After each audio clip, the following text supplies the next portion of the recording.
Ini ada satu pertanyaan tentang anak yatim, Guru. Anak yatim. Nah, bagaimana Allah ya memberikan cintanya kepada anak yatim sementara mereka hidup tanpa ayah ataupun tanpa ibu? Silakan. Baik, makasih banyak Bang Ali, Bunda Tuti dan Ustaz Sam. Satu hal buat semuanya. Jangan pernah berburuk sangka, baik sangka Allah senantiasa mengendaki kebaikan pada hambanya. Pertanyaannya, Pertanyaannya, Guru. Pertanyaannya, gimana dengan anak yatim? Mana bukti cinta Allah kepada anak yatim? Ada. Tahu nggak? Anak yatim itu Allah lepaskan, Allah hindarkan, Allah jauhkan anak yatim itu daripada dosa kepada orang tua. Ada nggak dosanya anak yatim sama bapaknya? Halo? Nggak ada. Kenapa nggak ada? Karena udah meninggal bapaknya. Salah satu bentuk kasih sayang Allah. Ingat, peluang manusia berdosa adalah berdosa kepada orang tua. Maka anak yatim adalah anak yang Allah selamatkan dosa kepada orang tua. Mana tepuk tangannya? Jadi jangan salah paham. Justru anak yatim inilah, kasihan masih kecil meninggal. Saya beritahu anak-anak saya, kamu ini adalah anak yang bersih dosa dari ibu. Orang banyak dosanya sama ibunya, kamu itu tidak ada dosanya sama ibumu. Kenapa? Karena udah meninggal mamamu. Itu. Yang kedua, kemuliaan daripada anak-anak itu. Kemuliaan. Bukan hanya kemuliaan pada dirinya, kemuliaan orang yang merawat, orang yang menyantuninya. Makan orang, salah satu aja. Sebenarnya banyak kan berada di surga bersama dengan Nabi. Salah satunya melembutkan hatinya. Kalau ada orang keras-keras, kepala batu, malas, sering-seringlah ke panti asuhan. Ya Allah, tepuk tangan dulu yuk. Aduh, Masya Allah ya. Dan baik, sekarang kita minta ilmunya Ustadz Syam ya, Ustadz Syam. Ya, siap. Tapi Bunda, Ustadz Maulana. Patah hati yang paling bahaya nih ya di antara yang ada. Kalau tadi kita sudah sama Allah sama kerjaan, ini patah hati di rumah.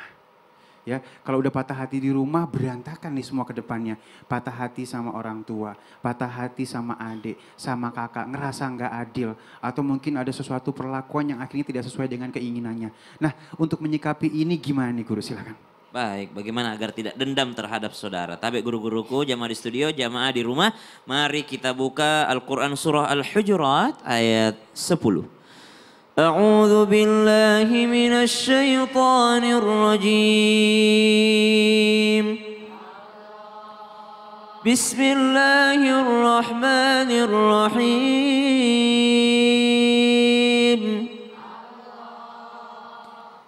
إنما المؤمنون إخوة فأصلحوا بين أخويكم واتقوا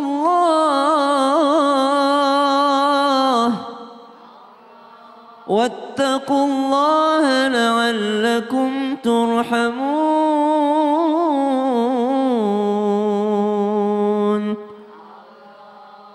Ayat yang membicarakan tentang orang beriman itu tentu saja mereka bersaudara, yakni saudara seiman. Tapi yang akan kita bahas selanjutnya adalah bagaimana jikalau ada orang yang patah hati terhadap saudaranya sendiri, atau bahkan daripada keluarganya sendiri, atau bahkan daripada orang tuanya sendiri. Imam Syafi'i pernah didatangi oleh santrinya sama muridnya.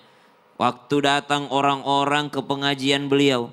Lalu orang-orang yang ada di pengajian beliau ini memuji-muji Imam Syafi'i. Ya, salah satu daripada adab kita kan memuji orang di hadapannya selama pujian tersebut tidak membuat dirinya sombong. Jadi dipuji-puji sama Imam Syafi'i. Imam Syafi'i tidak mungkin sombong dengan pujian tersebut. Setelah orang-orang ini pulang dari tempat pengajian Imam Syafi'i, santri-santri yang setia sama Imam Syafi'i ini ngelapor. Wahai guru, itu tadi orang datang muji-muji engkau itu karena di hadapanmu. Kalau di belakangmu itu diomongin. Kalau di belakangmu wahai Imam Syafi'i mereka pada gibahin. Sering gak Bu ada kayak gitu Bu? Orang muji-muji di depan tapi kalau di belakang diomongin. Subhanallah. Apa jawaban Imam Syafi'i? Lihat ulama kita memandang hidup supaya tidak gampang dendam sama orang. Apa kata Imam Syafi'i? Ya bagus dong kalau mereka masih memuji saya di depan saya berarti saya masih punya wibawa. berarti saya masih punya wibawa. Lah kalau saya udah nggak punya wibawa, jangankan di belakang saya, di depan saya dia jelekin saya juga. Kata Imam Syafi'i, gampang sekali menjalani hidupnya sehingga tidak ada dendam pada orang tersebut. Kalau kita susah menjalani hidup, maka sedikit-sedikit, masa dia omongin saya, emang dia ngomong apa? Tuh, Imam Syafi'i beda. Wajar kalau dia jelekin saya di belakang saya, kalau dia malah membaiki saya di hadapan saya, berarti saya masih ada wibawanya. Mereka masih takut menjelekkan saya di hadapan saya. Lalu dikatakan lagi, wahai imam, jangankan bu itu bu, Imam Syafi'i itu saking beliau ini alimnya dan juga ketatnya masalah hukum, ada yang datang kepada Imam Syafi'i mengatakan begini, wahai Syafi'i, kapan mati sih Anda? Kapan sih Anda mati tuh? Subhanallah. Jadi kita sebaik apapun itu mesti ada orang yang tidak suka.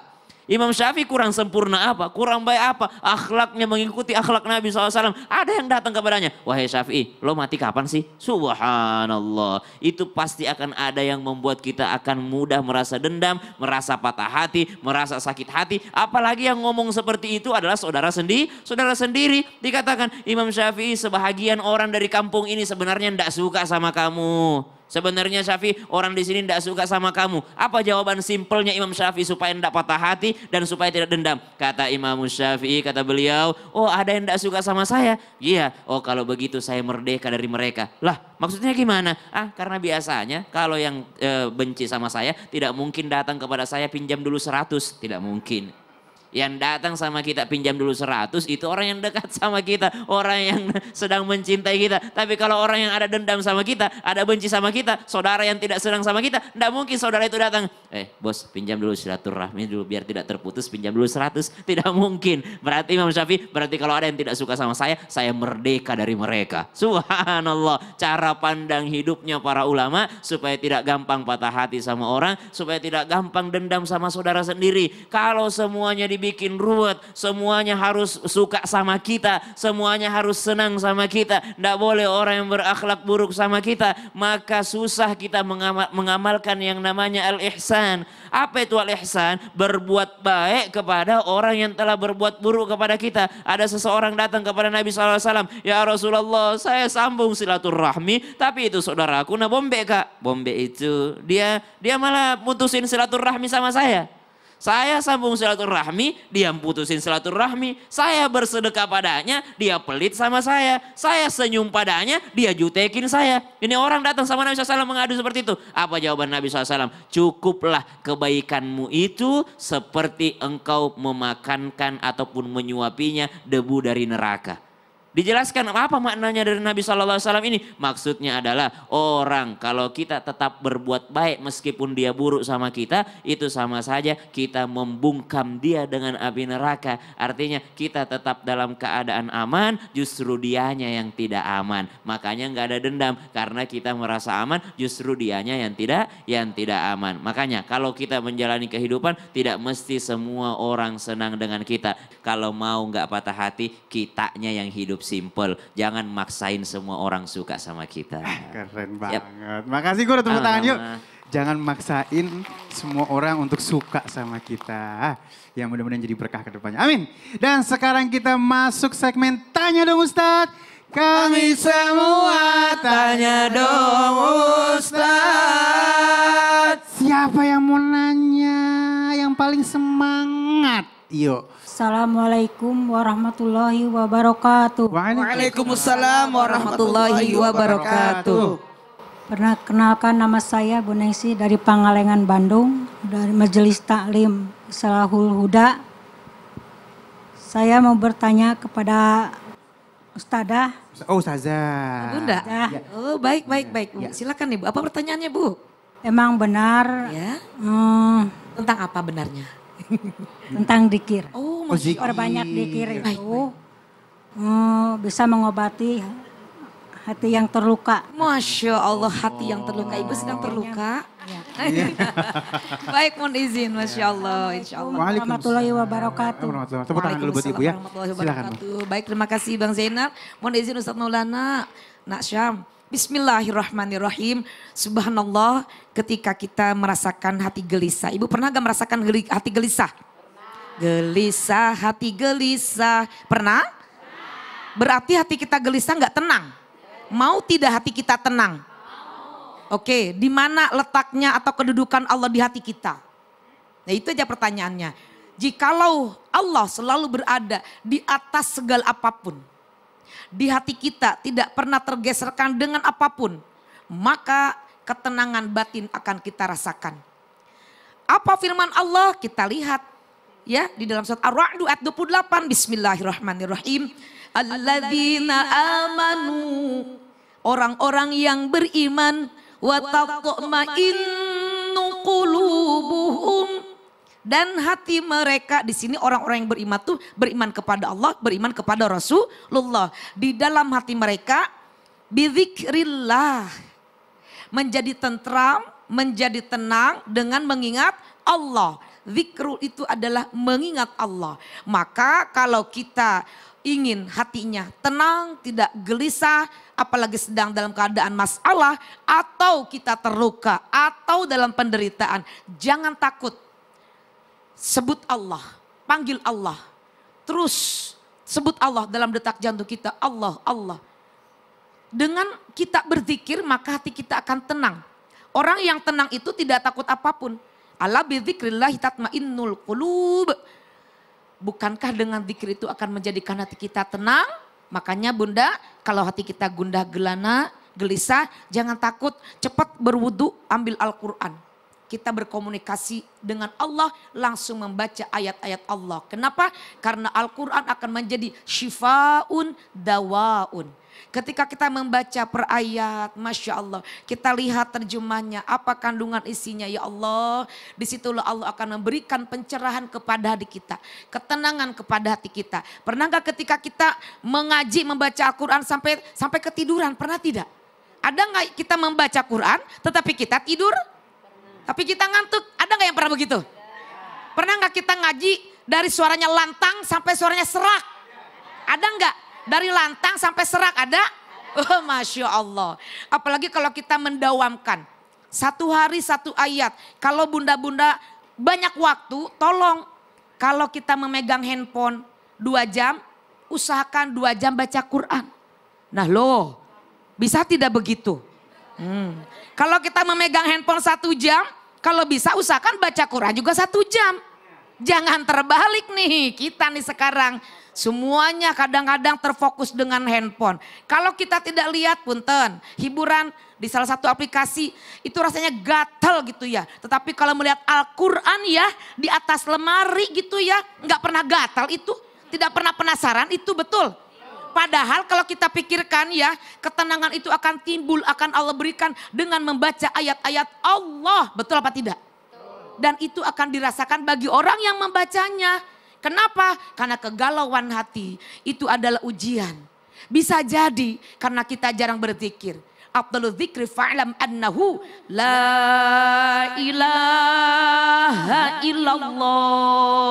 Kata Bapak Roma Irama, tiada Tuhan selain. Berarti di hati kita jangan ada yang lain. Masalah lewat. Problematika hidup lewat. Dengan apa? La ilaha. Kalau bisa detak jantung kita, usahakan Allah, Allah, Allah. Bolehlah bunda-bunda yang ada di studio melihat bunda, melihat ustadz, mendengarkan materi. Pemirsa yang ada di rumah, dimanapun berada, bolehlah menonton TV, bagus, luar biasa. Tetapi tolong di hati kita jangan lengah. Detak jantung kita, iramanya sesuaikan kalau bisa dengan ucapan Allah, Allah, Allah, Allah. Betul? Orang yang tenang hatinya itu tidak galau ibu, selalu senyum. Tidak takut hidup gitu, tidak takut menderita, tidak takut ditinggalkan, tidak takut dihinakan, tidak takut tidak dipuji manusia. Kenapa? Allah yang menjadi tujuan hidup.